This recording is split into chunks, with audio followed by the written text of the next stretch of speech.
Welcome to Leadville, where the gold rush is over and we mountain bikers are taking over. I 100% prefer to suffer 6 hours this Saturday than working for years in a mine up here. Our home in Breckenridge, I really like our condo. It's right at the ski resort. We're heading out to Leadville for registration and checking out the last part of the course again in our Hearst Chevy truck. I definitely prefer my VW multivan. Less on fuel, more space and even faster. Yeah, it's the decider of the race, it's the power line. It's probably 1.5 hours to go. The steepest climb, very loose, pretty sandy. It's a bit riding on marbles, you can't really go off the saddle, and some blind spots you think you're on top, but you're not on top. After power line follows a fast downhill to the turquoise lake, and then it's like a long drag of asphalt climb which basically never ends, so you have to be prepared in your head for it. That's like another serious climb coming up after the real one, power line. Luckily we missed the rush hour at signing in, so I did all my documents, got my race number, did a few pictures with fans, and then yeah, we headed back home again. But we first stopped at Safeway, got some lunch, which ended up to be a picnic in the car. This is flipping heavily. Look, how better than that? Oh.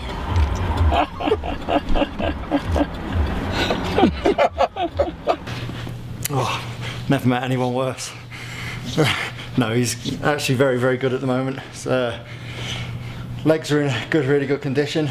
Just starting to taper down, ready for the weekend. So yeah, he's not done much to like hour or so today, and then another hour or so tomorrow. So yeah, his muscles are quite supple at the moment. Yeah, he's looking good for the weekend. Getting a great massage here with Gavin King, fixing my legs after the ride and making me hungry for a very nice dinner, chili con carne with potatoes, and we even have a very good bottles of wine left here.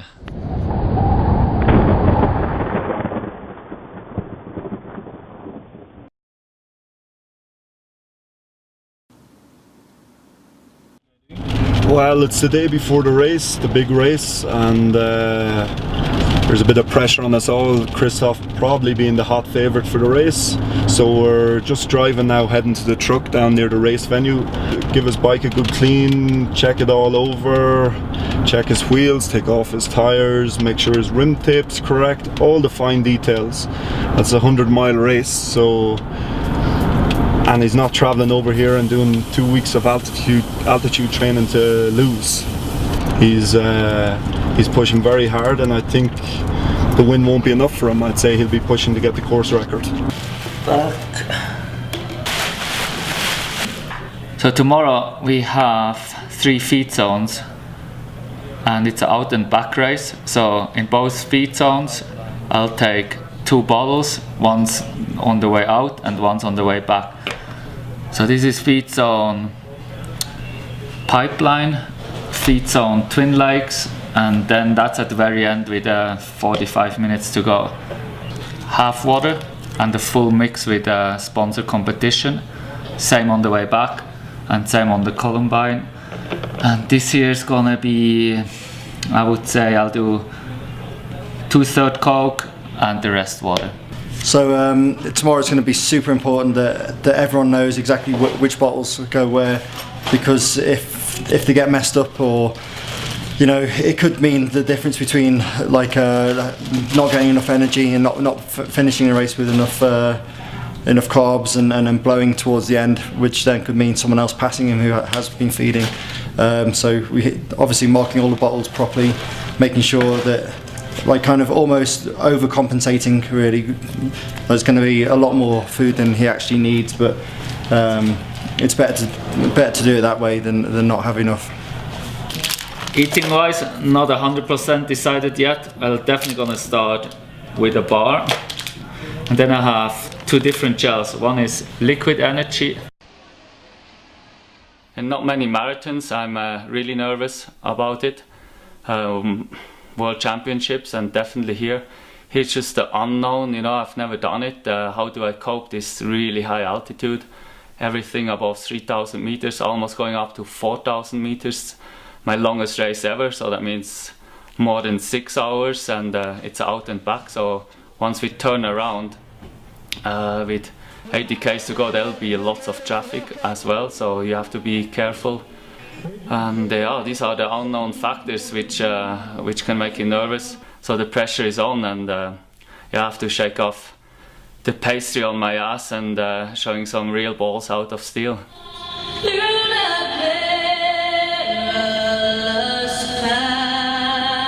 Back over to Shannon with a couple last-minute race reminders. 3, 2, here we go! Go, Susie! Go, I think Christoph's got it pretty well covered himself. He's super organised. He was up before anyone else this morning, having breakfast. No, I think he's pretty much covered himself. It's an early start, 6:30.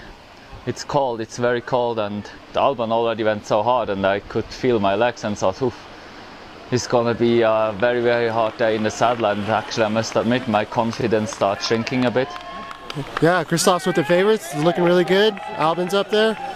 It's a group of 5. Looking relaxed. Unfortunately, we took a wrong turn. We went on the last year's route, and then we just kept on going on that road forever until some guys who knew the route started doubting, and we discussed, and what should we do? So we went all the way back. Well, we've just heard that the lead group, with including Christoph, they took a wrong turn on the course, and now they're behind what was the second group. So they're chasing apparently they're chasing to get back up to the first group. We hope they'll catch them before they arrive here. And there was lots of traffic when we passed other riders who actually took the right turn. So we lost about 20 to 25 minutes there.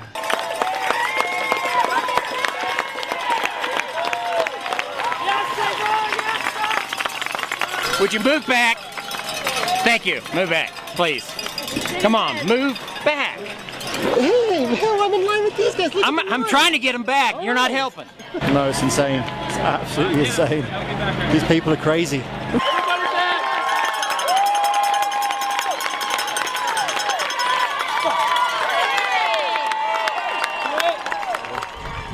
Then was very headwind all the way to power line, which I knew that's gonna be the decider.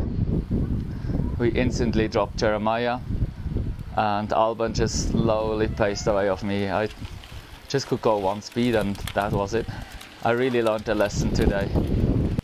But I kept on fighting, and then after the downhill I was almost on Alban's wheel.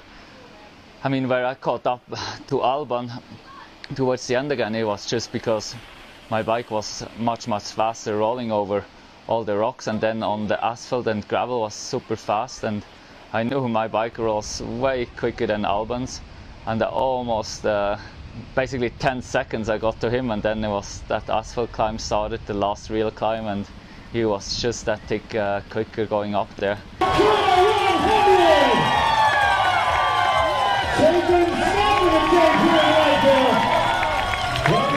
I absolutely wanted to win here. That was my big goal. I had very good preparation. But I must say, I learned a big lesson today. Racing in altitude is so hard. I knew it's gonna be hard, but I never expected that hard. Whenever I felt good and being off the saddle and accelerate, then this was like somebody behind you with a hammer, boom, straight on your head. Boom, you have to sit down, and I've never discovered pain for such a long time. Also, when I came to the finish, normally I'm doing quite well, but I just had to sit down on my bike or wherever. I was completely empty, dead, and that's how I still feel now, 3 or 4 hours after the race.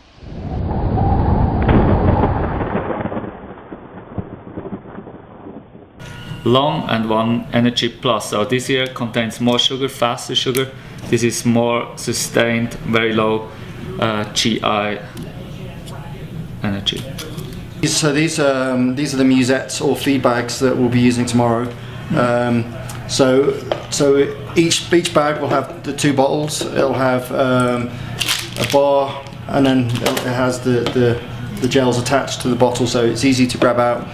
And then whatever else, we'll make some small cakes tomorrow, and then you'll have them in there as well.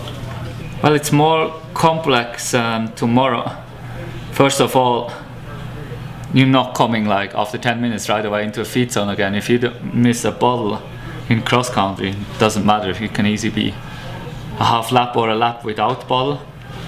And then tomorrow, actually why I do it by myself, it's also to lay out, all those bottles, to see what I want to have on the bottles and in the bottles. In cross country I have all the experience, every 10 minutes you come around again.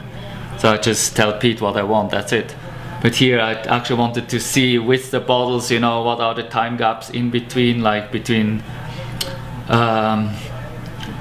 Twin Lakes and Pipeline. It's gonna be short, but then you have the big climb up to Columbine, so you also want to know with the bottle layout, okay, that's gonna be like more than an hour, so what do you want to have there in the bottle, so just to see it graphically.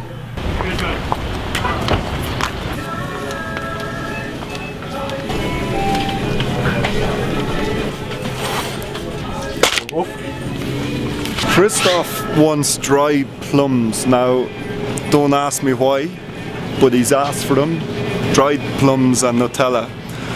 It's the evening before the race, so maybe, I don't know, maybe it's a big thing for him, but we're here looking for them. I think it's going to be a mission.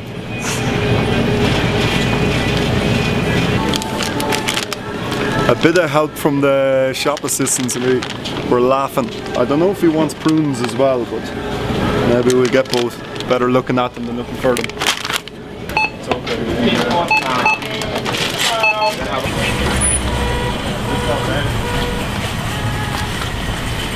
That's it, so us sorted for today. We got Christoph sorted. He's just quickly out on the bike for a spin, so we're going to give him a nice easy evening. And that's the end of your day with Christoph. And we'll see you again probably 4:30, 5 in the morning.